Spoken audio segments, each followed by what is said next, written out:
In this problem, we're asked how many moles of H2O are produced when 3.2 moles of O2 are reacted with H2.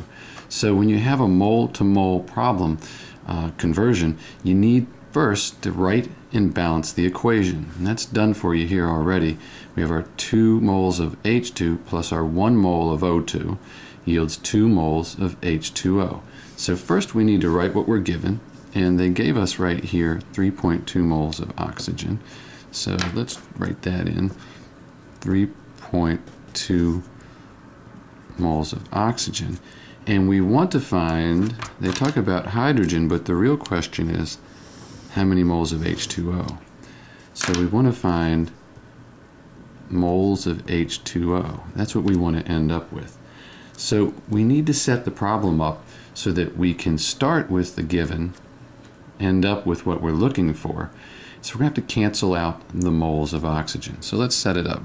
3.2 moles of oxygen. And then we know over here our answer is going to be moles of H2O.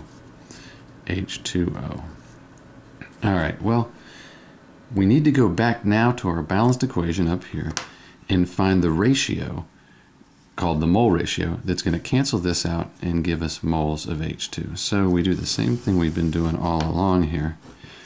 We know if we have moles on the top, we'll need them down here to cancel out. And if we want moles of H2O, we'll need moles of H2O here. And I can see these are going to cancel out. These numbers right here come from the balanced equation. So in front of H2O, there's a 2. And in front of O2, there's a 1. Since there's nothing written, we assume it's 1. Now we can do our math.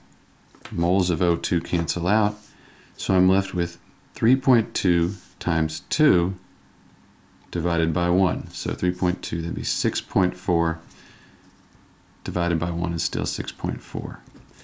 So I found that I should get 6.4 moles of H2O if I start with 3.2 moles of oxygen.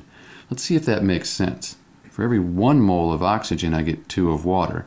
So I'm doubling this number. So if I double my oxygen, I should get 6.4.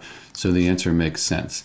The key here is to write what you're given, what you want, and when you set the problem up, go back to your balanced equation to find the ratio, and that will allow you to cancel out and get the units that you want for your final answer.